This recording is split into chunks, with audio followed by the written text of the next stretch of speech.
नमस्कार दोस्तों, स्वागत है एक बार फिर से आपके अपने एजुकेशन चैनल एजुट्यूबर देव पर। तो दोस्तों, फर्स्ट ग्रेड की जब भी बात आती है तो दो ही तरीके से फर्स्ट ग्रेड आप बन सकते हो। स्कूल लेक्चरर की मैं बात करूं तो एक तो डायरेक्ट आप भर्ती में एग्ज़ाम दो और उसमें सेलेक्ट हो जाओ, और दूसरा ये तरीका है कि आप सेकंड ग्रेड अभी हो और उसमें जो है आप 5 साल का जो भी आपका सेवा काल है, उसके बाद आपकी योग्यता है और आपके प्रतिशत है, आपका जो एक तरीके से जो इतिहास रहा है सर्विस का, जो सर्विस हिस्ट्री है, उसके बेसिस पे। तो देखिए, जब डायरेक्ट भर्ती की बात आती है तो एक नियम सामने अभी आया है जिसमें कई सारे अभ्यर्थियों ने क्वेश्चन भी किए हैं कमेंट बॉक्स में, और जब जब मुझे समय मिलता है, एक पूरा दिन फ्री मिलता है कॉलेज से, तो फिर मैं आपको जो है उसके रिप्लाई भी करता हूँ। तो देखिए, उसमें एक महत्वपूर्ण बात है कि आपके ग्रेजुएशन में और पोस्ट ग्रेजुएशन में सिमिलर सब्जेक्ट होना चाहिए या नहीं होना चाहिए। देखिए, मैंने कई बार क्लियर किया है, फिर आपको मैं बता दूं कि देखिए, जो ये रूल है कि यूजी और पीजी, यूजी मीन्स स्नातक, बीए, बीएससी, बीकॉम, और PG means MA, MSc, MCom, स्नातकोत्तर या जिसको परास्नातक कहते हैं। तो इसमें एक जैसे सब्जेक्ट कैसे होते हैं, देखिए, जैसे कोई अभ्यर्थी है जिसने बीए में, बीए ही कहूँगा मैं, बीएससी, बीकॉम तो खैर आप समझ लीजिए, उसमें भी अलग अलग सब्जेक्ट होते हैं। जैसे बीएससी की बात करें तो पीसीबी होता है, फिजिक्स, केमिस्ट्री, बायोलॉजी और जूलॉजी वगैरह भी सब्जेक्ट्स होते हैं, मैथ्स भी होता है उसमें, यूँ ऐसे आप समझिएगा उस संकाय के अनुसार। तो देखिए, बीए में मुख्यतः अभ्यर्थी जो है वो राजनीति, इतिहास, समाजशास्त्र या भूगोल या हिंदी, ये सब्जेक्ट लेते हैं। कई बार इंग्लिश भी होता है एक ऑप्शनल सब्जेक्ट। तो इन्हीं 3 सब्जेक्ट में से किसी एक में जब पीजी किया जाता है तो इसको क्या कहते हैं, समान विषय में पीजी या समान विषय में एमए करना। जैसे आपने राजनीति, इतिहास और समाजशास्त्र 3 विषय लेकर बीए कर लिया, और उसी में से किसी एक, या राजनीति में या इतिहास में या समाजशास्त्र में आपने एमए किया, तो वो समान विषय का रूल जो है आपने फॉलो कर दिया। इसका सीधा सा मतलब ये है कि कभी भी आप सेकंड ग्रेड बनोगे तो फर्स्ट ग्रेड की जो भी टाइमलाइन होती है, 5 साल बाद आपको जब भी अवसर दिया जाएगा प्रमोट होने का, आपका जो भी कैरियर का जो एक तरीके से सर्विस रिकॉर्ड होगा, उसके बेसिस पे आपको जब भी प्रमोट किया जाएगा बीएड और एमए के बेसिस पे, तो आप में जो है उस टाइम में प्रमोशन में कोई अड़चन नहीं आएगी, क्योंकि ये रूल जो है वो प्रमोशन पर ही सबसे पहले लागू किया गया। जैसे मैंने आपको बताया, फर्स्ट ग्रेड 2 प्रकार से बन सकते हैं। पहला ये कि सीधा एग्जाम दे दो, और दूसरा ये कि आप जो है सेकंड ग्रेड हो और योग्यता रखते हो एमए बीएड, एमएससी बीएड या एमकॉम बीएड की, और उस बेसिस पे आप प्रमोट हो जाओ, पदोन्नत हो जाओ। तो देखिए, ये जो रूल है कि आपके ग्रेजुएशन और पोस्ट ग्रेजुएशन में एक ही सब्जेक्ट होना चाहिए, ये फिलहाल के लिए, इस समय के लिए, ये केवल और केवल जो है वो प्रमोशन वाले जो पद हैं, मतलब 2 तरह से पद भरे जाते हैं, जैसे मैंने बताया कि एक तो सीधी भर्ती के द्वारा और एक जो है पदोन्नति के द्वारा, प्रमोशन के द्वारा। तो प्रमोशन में ये रूल लागू है, जिसमें ग्रेजुएशन और पोस्ट ग्रेजुएशन में सेम सब्जेक्ट होना चाहिए।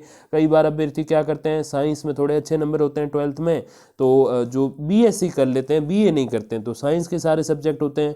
आगे आके उनको पता चलता है कि थोड़ा कला क्षेत्र में ज़्यादा स्कोप है, कहीं से ऐसा उनको लगे, तो वो क्या करते हैं कि साइंस का एक भी सब्जेक्ट जो है उसमें वो पीजी नहीं करते, पोस्ट ग्रेजुएशन नहीं करते, और उसकी जगह क्या करते हैं, वो कोई आर्ट्स का सब्जेक्ट उठा के एमए कर लेते हैं। तो उनके पास बीए तो नहीं होती, एमए होती है और बीएससी होता है।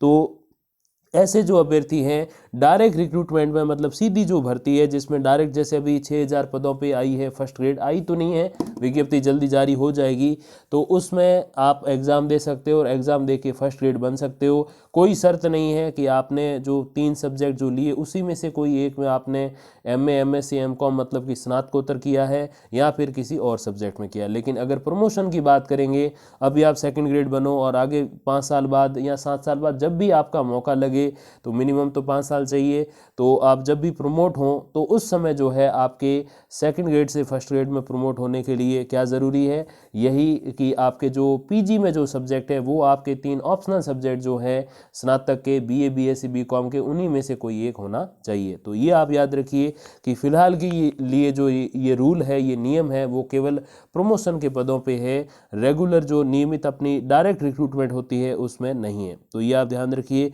तो 50 साल पुराना पदोन्नति का नियम जो है वो बदल दिया गया। प्रदेश में शिक्षा विभाग के नए नियमों से पदोन्नति की राह अटक गई, और किस कारण अटकी मैंने आपको बता दिया। दरअसल शिक्षा विभाग की ओर से लगभग 50 साल पुराने पदोन्नति के नियमों को बदला गया। नए नियमों के अनुसार स्नातक और स्नातकोत्तर में एक समान विषय होने पर ही पदोन्नति का प्रावधान तय किया गया। हालांकि इसमें जो शिक्षक संगठन है वो जो है इसमें थोड़ी सी आपत्ति जता रहे हैं। क्यों जता रहे हैं? क्योंकि वो इस बेसिस पे कह रहे हैं कि या तो ये रूल हम पे लागू मत करो, और अगर हम पे आपने कर दिया है, अभी कर ही चुके हैं, तो आप जो है सीधी भर्ती पे भी ये रूल लागू करो। मतलब सीधी भर्ती में भी ग्रेजुएशन में जो 3 सब्जेक्ट है उसी में से कोई एक सब्जेक्ट में पीजी होना चाहिए, पोस्ट ग्रेजुएशन होना चाहिए। अब देखिए, हजारों शिक्षकों ने पहले स्नातकोत्तर दूसरे विषयों में किया। इसके अलावा बहुत से बेरोजगार दूसरे विषयों में फिलहाल कर रहे हैं। ऐसे में न्यायालय की ओर से इस मामले में स्थगन आदेश जारी करके शिक्षा विभाग से जवाब मांगा गया। तो फिलहाल तो ये नियम स्थगित है, और इसके कारण जो पदोन्नतियां हैं, प्रमोशन है, वो भी स्थगित है। और पहले न्यायालय ने 6 दिसंबर तक जवाब मांगा था, लेकिन विभाग की ओर से जवाब नहीं दिए जाने पर 6 जनवरी को अगली सुनवाई है। तो आज हो गई अपने 4 तारीख, अगर मैं गलत नहीं हूँ तो कल नहीं परसों इसकी सुनवाई है। उसके बाद जो नई अपडेट आएगी तो मैं आप तक पहुंचाऊंगा। शिक्षक नेताओं का कहना है कि सरकार को पुराने नियमों से ही पदोन्नति यानी कि प्रमोशन करने चाहिए।